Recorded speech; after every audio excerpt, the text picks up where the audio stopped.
বেনজির আহমেদের সাথে আপনার কি সম্পর্ক ছিল? পুলিশে আইজিপি। হ্যাঁ আইজিপি। হ্যাঁ হ্যাঁ হ্যাঁ হ্যাঁ আসতো, সে আমার কাছে সময় কাটাতো, তাদের তো আবার একটা দিয়ে হয় না। আসতো, সুখ দুঃখের কথা বলতো, এমন আছে এক দুই রাত থেকেও আচ্ছা, বিভিন্ন বড় বড় ইসে গেছি, বড় বড় জায়গায় গেছি, ভালো হোটেলে, দামি হোটেলে থাকছি, ঠিক আছে। তো উনি আমার সবসময় ওয়াইফের পরিচয় দিয়ে রাখতো সব জায়গাতে। এসে আমাকে বলতো যে কিরে আমার লাইলা, কোথায় তুই, আয় না একটু মনোরঞ্জন করে নি। এখানে ডেজি সাহেব আসতো, আইজি সাহেব আসতো, দেখি মহিলা নামে অনেক সময় দেখা গেছে মহিলা লইয়া নামতো। আসে, রাত্রে আসে, আবার রাত্রে 2টা 3টা বাজে জায়গা, 12টা বাজে জায়গা। কারণ বেনজির আহমেদ সে লায়লা সহ বিভিন্ন নারীকে তো নিয়ে আসতো তার নিজ ফ্ল্যাটে বা ক্লাবে মনোরঞ্জন করার জন্য, বা তাদেরকে ব্ল্যাকমেইল করে জোরপূর্বক ধর্ষণ করার জন্য। আর এটা তো দিনের বেলা সম্ভব না, এটা তো রাত্রে সম্ভব। এই কারণে সে রাতের বেলা তার নিজ ফ্ল্যাটে বা ক্লাবে আসতো এবং কাজ সেরে তার মনোরঞ্জন শেষ করে সে আবার রাতের বেলা 12টা 1টার মধ্যে সেখান থেকে আবার চলে যেত, যাতে করে কোনোভাবে বিষয়গুলো ফ্লাশ না হয়। তবে মজনু যেহেতু লায়লাদেরকে এখন ছেড়ে চলে গিয়েছে, সেই কারণে কিন্তু লায়লা এখন তাদের যেই গোপন তথ্যগুলো সেগুলোকে ফাঁস করে দিয়েছে এবং বেনজির আহমেদের যে মুখোশ সেটা উন্মোচন করে দিয়েছে। সে নিজেই ভিকটিম, নিজেই সে নিজ মুখে সব কিছুর স্বীকারোক্তি দিয়েছে। তো এই বিষয়টা এবং পাশাপাশি সেই গোপন ভিডিও ভাইরাল হয়েছে, সেটাও নিয়ে আসছে আজকের ভিডিওতে। তো এই বিষয়গুলো দেখার পূর্বে আপনাদের একটা অনুরোধ করব, যারা আমাদের চ্যানেলে নতুন আসছেন চ্যানেলটি সাবস্ক্রাইব করে অল ক্লিক করে বেল আইকনটি চালু করে দেবেন, এবং যারা পেজ থেকে দেখছেন পেজটিও লাইক ফলো দিয়ে রাখবেন, তাহলে নিত্য নতুন পরিবেশন করা আলোচিত সংবাদগুলো অটোমেটিকভাবে আপনারা পেয়ে যাবেন।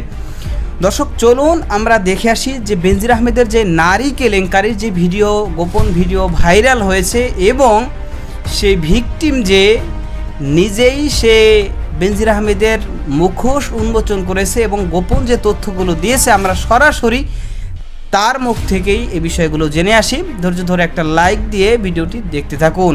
বেনজির আহমেদের সাথে আপনার কি সম্পর্ক ছিল? বেনজির আহমদ মানে যে এখন যে পুলিশের, হ্যাঁ পলাতক, পুলিশে আইজিপি। হ্যাঁ আইজিপি। হ্যাঁ হ্যাঁ হ্যাঁ হ্যাঁ ওনাকে আসলে আমি সেরকম ভাবে চিনতাম না প্রথম দিকে। হ্যাঁ। তবে আমার একজন কাস্টমার হোক বা ভাই হোক, যে হ্যাঁ। হোক আর কি, সে আমাকে আমার কাছে একদিন ওনাকে নিয়ে আসে। তখন দেখে মালটাকে ভালোই লাগছে, হ্যাঁ বড় লোক আছে তো, হ্যাঁ। আর আমাদের এসব কাজে তো বড় লোকই বেশি প্রয়োজন না। তারপরে কি করলাম, শালারকে প্রেমের জালে ফাঁসালাম, ঠিক আছে। প্রেমের জালে ফাঁসালাম, বিভিন্ন রকম ভাবে আসতো, সে আমার কাছে সময় কাটাতো, তার অশান্তি বোঝেন না, বড় লোকই কারবার, তাদের তো আবার একটা দিয়ে হয় না। আসতো, সুখ দুঃখের কথা বলতো, এমন আছে এক দুই রাত থেকেও। আচ্ছা, আপনি কি জানতেন যে পার্মানেন্ট হয়ে আচ্ছা আপনি কি জানতেন যে বেনজির আহমেদ একজন পুলিশের আইজিপি ছিল? আপনি কি জানতেন? হ্যাঁ, জানতাম। জানতেন? জি। এবং আচ্ছা, উনি আমি শুনেছি যে আপনি অনেক 2-3 বার কক্সবাজারও গিয়েছেন। ওনার সাথে শুধু কক্সবাজার না, বিভিন্ন বড় বড় ইসে গেছি, বড় বড় জায়গায় গেছি, ভালো হোটেলে, দামি হোটেলে থাকছি, ঠিক আছে। তো উনি আমার সবসময় ওয়াইফের পরিচয় দিয়ে রাখতো সব জায়গাতে। আচ্ছা, উনি আপনাকে কি কেমন টাকা পয়সা দিত? কেমন? প্রচুর টাকা পয়সা আছে ওনার। হুম। উনি তো শুধু এইভাবে ইনকাম করে না, পুলিশের চাকরি হয়ে করে আর কতটা ইনকাম হয়, ওনার বাড়তি ইনকাম আছে বাইরে থেকে, ঠিক আছে। তো সেভাবে আমার কাছে আমার টাকা দিত, আমি যখন যেটা চাইতাম, দামি হোক বা কম দামি হোক দিত। আর এসে আমাকে বলতো যে কিরে আমার লাইলা, কোথায় তুই, আয় না একটু মনোরঞ্জন করে নি, ঠিক আছে। তো সেইভাবে আর কি দুজনের হতো। আচ্ছা, তখন আমি আর কি করতাম, বাইরে কারো কাছে আমাকে শুতে দিত না। হ্যাঁ। তখন উনি আমার মানে পার্সোনাল লোক। হ্যাঁ, রেগুলার কাস্টমার হয়ে গেল। তখন বলতো যে তুই অন্য কারোর কাছে থাকিস, এটা আমার পছন্দ না, তুই শুধু আমার সাথেই থাকবি, তোর যত টাকা লাগে আমি দেবো। তখন আমি উনি কি আপনাকে সুখ দিতে পারতো?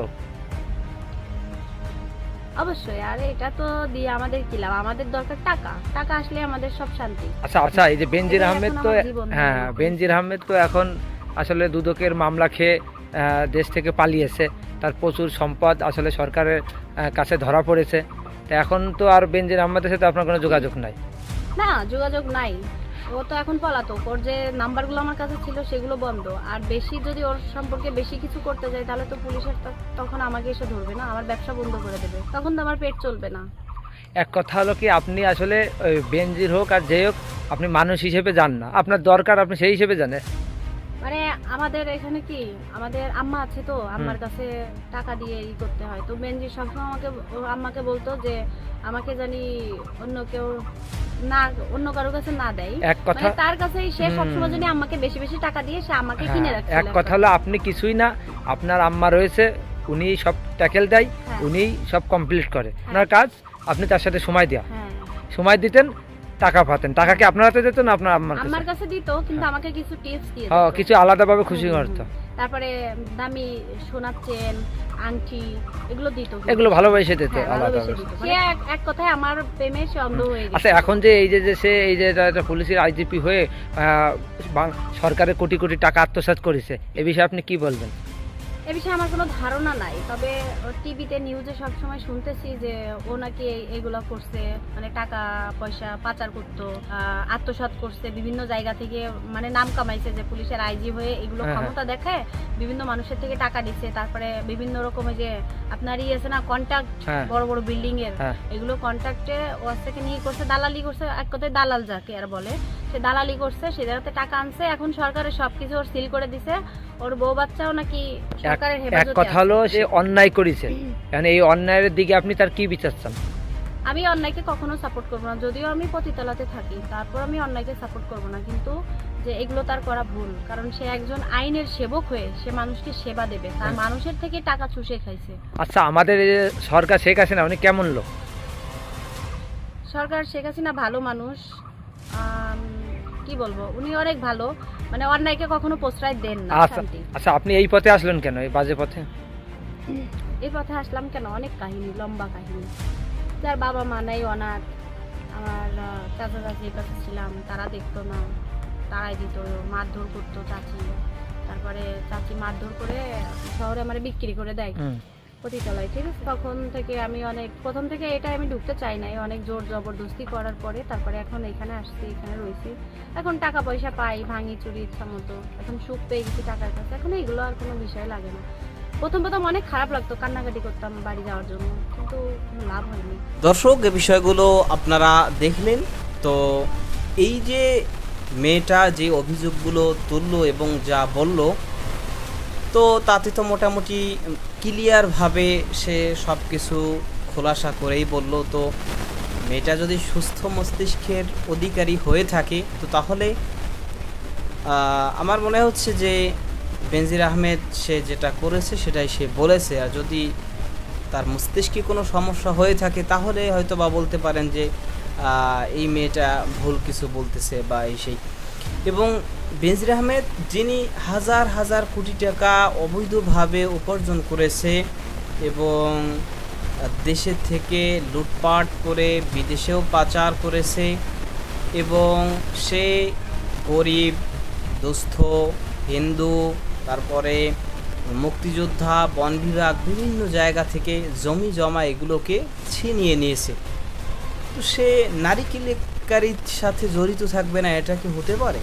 তার এত প্রভাব, এত পাওয়ার, এগুলো খাটিয়ে সে তার যখন যেথায় মনে চায় সেখানে সে মাস্তি করেছে বা মনোরঞ্জন করেছে। ওই যে মেয়েটা বললো না, গিয়ে বলতো, ও আমার লায়লা একটু কাছে আয় না, একটু মনোরঞ্জন করে নেই। তো এই বেনজির আহমেদ তিনি যদি এই কাজ সত্যি করে থাকেন, তাহলে আমরা মনে করি যে এরকম কাজ পুলিশ প্রশাসনে বা প্রশাসনিক বাহিনীর মধ্যে আরও বিভিন্ন পর্যায়ের মানুষ তাদের প্রভাব খাটিয়ে এরকম অনৈতিক কাজ এটা অহরহ করতেছে, তাদের প্রভাব খাটিয়ে। তবে কিছু কিছু বিষয় কিন্তু মাঝে মাঝে ভাইরাল হচ্ছে, যখন ভাইরাল হয় তখন কিন্তু আমাদের সামনে চলে আসে এবং তখন আমরা এই বিষয়গুলো নিয়ে আলোচনা বা সমালোচনা করি বা প্রতিবাদ করি। তো এই বিষয়টা সম্পর্কে আপনার মতামত কি, সেটা কমেন্ট সেকশনে জানাতে পারেন। ইতিমধ্যেই আপনারা জানেন যে বেনজির আহমেদের যত অবৈধ ভাবে উপার্জিত বাড়ি, গাড়ি বা সম্পত্তি যা কিছু সে অর্জন করেছে, বর্তমান কিন্তু সে লাপাত্তা অবস্থায় আছে। তো তার সম্পত্তিগুলো বিভিন্ন জায়গায় রাষ্ট্রীয়ভাবে জব্দ করা হচ্ছে বা ক্রোধ করা হচ্ছে। অর্থাৎ এটা রাষ্ট্রের অধীনে থাকলো এবং এই জমি কেউ কিনতেও পারবে না, কেউ বিক্রিও করতে পারবে না। কেউ যদি ক্রয় করে সেও শাস্তির আওতায় আসবে, শাস্তিযোগ্য অপরাধ সে করে ফেলবে এবং বিক্রি করার তো কোনো সুযোগই নাই। এবং এই জমি জমা বা বাড়ি থেকে যা কিছু ইনকাম হবে সেটা সরকারের যে ফান্ড রয়েছে সেই ফান্ডে রাষ্ট্রীয় কোষাগারে জমা হবে। এবং ইতিমধ্যেই কিন্তু বান্দরবনে তার বিশাল এক সাম্রাজ্য সেটাকে ক্রয় করা হয়েছে এবং ঢাকায় নারায়ণগঞ্জের রূপগঞ্জ সেখানেও তার বিশাল সাম্রাজ্যকে ক্রয় করা হয়েছে এবং সামনে দেশের বিভিন্ন জায়গার এক একটা সাম্রাজ্যকে ক্রয় করা হবে। এবং এগুলো কিন্তু আপনারা জানেন যে দুদক এতদিন তদন্ত করেছে এবং তদন্ত শেষে দুদক তারা রিপোর্ট আদালতে জমা দিয়েছে। এখন আদালতের নির্দেশের মাধ্যমেই কিন্তু পুরোপুরি হয়তো বা এখনও জমা দেয়নি, শেষ হয়নি, তারপরও যতটুকু জমা দেওয়া হয়েছে তার মাধ্যমে আদালতের সিদ্ধান্তের মাধ্যমে মূলত এই ক্রয়গুলো করা হচ্ছে এবং তার জমি জমা সাম্রাজ্যগুলোকে রাষ্ট্রীয়ভাবে জব্দ করে রাখা হচ্ছে। এবং এটা ক্লিয়ারভাবে বলা হচ্ছে যে সে লাপতা থাকুক বা সে যেথায় থাকুক না কেন, তাকে এই দেশে অন্যায়গুলো করেছে এই কারণে তাকে শাস্তি পেতে হবে। এবং সে যদি দেশের বাইরেও থেকে থাকে, অলরেডি কিন্তু ওবায়দুল কাদের সাহেব এবং অনেকে বলেছেন যে দেশের বাইরে থাকলেও তাকে ধরে এনে শাস্তি দেওয়া হবে। এবং দুর্নীতির ব্যাপারে কাউকে কোনো প্রকার ছাড় দেওয়া হবে না, এটা কিন্তু ক্লিয়ারভাবে আমাদের আওয়ামী লীগের প্রতিনিধি যারা রয়েছেন তারা কিন্তু ঘোষণা করে দিয়েছে। তো যাই হোক দর্শক, যে বিষয়গুলো দেখলেন সম্পর্কে আপনার মতামত কি সেটা কমেন্ট সেকশনে জানাবেন। ভালো থাকবেন, সুস্থ থাকবেন, দেখা হবে নতুন কোনো ভিডিওতে, কথা হবে নতুন কোনো বিষয়। আজকে পর্যন্তই, আসসালামু আলাইকুম রহমতুল্লাহ।